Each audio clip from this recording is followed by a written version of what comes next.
They laughed at him while he was tightening a bolt with trembling hands, grease on his face, rain soaking through his jacket, and before this story ends, that same laughter will turn into stunned silence, because the man they mocked would be called a genius by Ferrari itself. If you love stories about underestimated people rising against all odds, stay with me until the very end, and don't forget to like this video and subscribe to the channel, because stories like this deserve to be shared. The night it all began, Daniel Carter was crouched beside an old, coughing sedan in the corner of a luxury hotel parking lot. The car had seen better decades.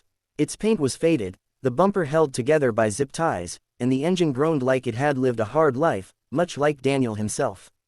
He was a single father, raising his 8-year-old daughter, Lily, on his own after his wife passed away years earlier. Every night, after finishing his shift as a night security guard, Daniel worked on that car, because it was the only thing standing between him and losing his job. If the car died, so would his fragile routine, school drop-offs, late-night shifts, and the dream of giving Lily a better future. Inside the hotel, a charity gala was in full swing. Crystal chandeliers glittered, laughter echoed, and luxury cars lined the entrance like trophies. Among them was a deep red Ferrari, polished to perfection, drawing admiring glances from everyone who passed. Its owner, Victor Hale, had just stepped out. Victor was a self-made millionaire CEO, known for his sharp suits, sharper tongue, and a belief that success belonged only to those bold enough to seize it. To him, struggle was a phase people should grow out of. As Victor walked toward the entrance, his attention was caught by the sound of metal clanking and an engine misfiring. He turned and saw Daniel under the dim parking lot light, sleeves rolled up, hands black with oil. Victor smirked, slowing his steps. "Hey," Victor called out, loud enough for a few nearby guests to hear. "That thing's still running on hope and prayers." A few people chuckled. Daniel didn't look up at first. He tightened one last bolt, wiped his hands on a rag, and calmly stood. "It runs on patience," he said quietly. "Same as most things." Victor laughed outright now. "Patience won't fix engineering. You should know when to give up. Some people just aren't meant to build anything better." The words stung, but Daniel had learned how to swallow pain. He'd done it when hospital bills piled up. He'd done it when Lily cried at night asking for her mom. He simply nodded and went back to his work. Victor shook his head, amused, and walked inside, the laughter following him. What Victor didn't know was that Daniel wasn't just fixing a car. Years ago, before life fell apart, Daniel had been a mechanical engineer with a brilliant mind for efficiency and design. He'd left his job to care for his wife during her illness, and when she passed, the world didn't wait for him to catch up. Degrees didn't pay rent, patents sat unfinished in drawers. So he worked nights, raised his daughter by day, and kept his mind alive by solving problems, one broken engine at a time. That night, after the rain stopped and the parking lot emptied, Daniel finally got the sedan running smoothly. He smiled, not because it was impressive, but because he'd won another small battle. When he got home, Lily was asleep on the couch, her homework spread around her. He gently carried her to bed, kissed her forehead, and whispered a promise he made every night, that someday, life would be easier. The next morning, something unexpected happened.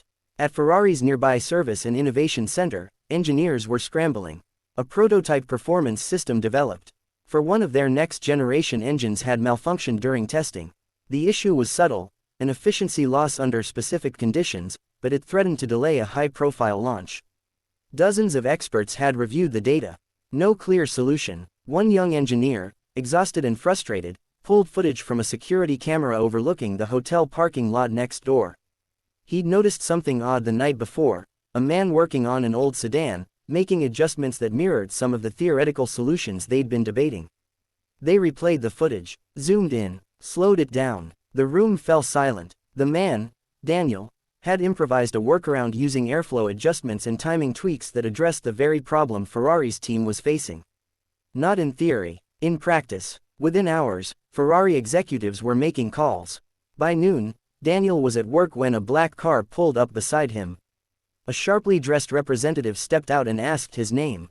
By evening, Daniel was sitting in a sleek conference room, staring at a screen displaying his own handwritten notes, ideas he'd once sketched late at night after Lily fell asleep. The lead engineer looked at him with awe. "This solution," he said, "is elegant. Simple. Genius." The word echoed in Daniel's ears. When Victor Hale walked into that same building the next day for a scheduled partnership meeting with Ferrari, he froze. At the head of the table sat Daniel, clean-shaven, wearing a borrowed suit, Lily's drawing peeking out of his pocket.